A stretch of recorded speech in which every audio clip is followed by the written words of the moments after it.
Hello, and I hope you're doing well today and are excited about learning how to crochet. If you haven't already, there is a video on Before You Begin, and the Before You Begin is important because it tells you all about the tools and the different types of yarn and all the presents people can get for you when you become a crocheter. So as soon as I find the end of this yarn, because I tore apart something, we are going to learn the fundamental stitch that we use in crochet. It's the beginning of almost every single crochet project you'll ever do, and sort of like casting on and knitting if you are a knitter. Okay, but the first thing is how to hold the yarn. Okay, so we're going to put the yarn through those two fingers, your last two fingers, wrap it over, and then hold it, and usually you're holding the tail, with your index and thumb finger. Now, it's going to feel uncomfortable in the beginning, but after a while, if you still feel uncomfortable, there is a YouTube video on 10 different ways to hold your yarn. So, try that if this doesn't work.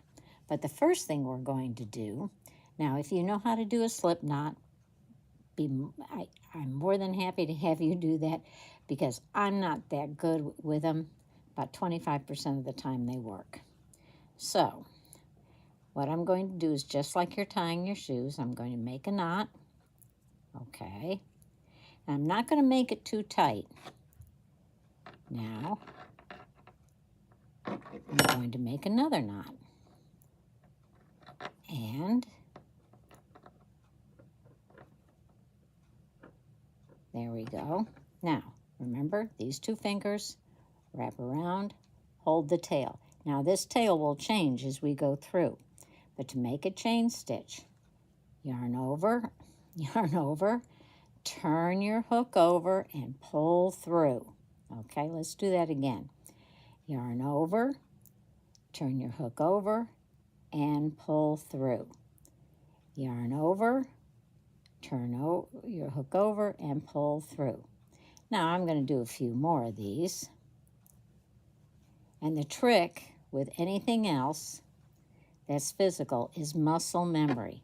So you try to do this. Now see, my first couple of stitches were kind of raggedy. They were a little bit big. And sometimes we have a tendency, especially if we're stressed, to make them too tight. And what happens is we get uneven stitches.